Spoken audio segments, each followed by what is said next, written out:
Everyone's having delusions of grandeur, right? That's what this slide is about, delusions of grandeur.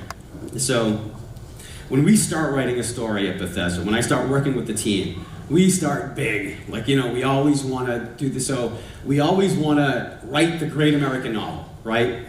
Fallout 3 will be this big epic thing. You're looking for your father. We'll get Liam Neeson to voice the role of the father. And, so we always want to tell a huge story. And like, the great American novel, we want to be, let's be the Great Gatsby, and let's be Moby Dick, or let's be the Scarlet Letter.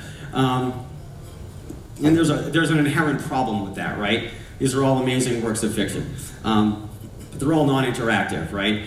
So when you're writing a story for a video game, you always have to keep the player in mind, right? And so what happens we're writing our great American novel. This is the process. This is what happens at Bethesda when you write the main story of a game, and even some of the smaller stories. So let's say, okay, we're going to write the great American novel. It's going to be this thick, and on every page will be written comedy and tragedy, and it'll be wonderful. It'll be amazing, and you're going to give this book, this great American novel, to the player. And what are they going to do with it? They're going to rip out every page and make paper airplanes out of them. And they're going to throw them around the room. And they're never going to see your story.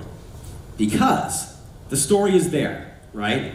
But they are going to spend 30 hours making shacks. Okay? They're going to spend 20 hours looking for bobbleheads. Okay? But that's okay. We know that going in. That's the jagged pill that we swallow when we do this. Because again, great games are played, not made. And a story in a video game is an interactive thing. And so we know that, and we're comfortable with that. And so for us, we know that the greatest players, the greatest characters in our games are the players themselves. And it's their stories that are important. It's this gal, it's this guy, it's these folks right here. This is who we're making the game for.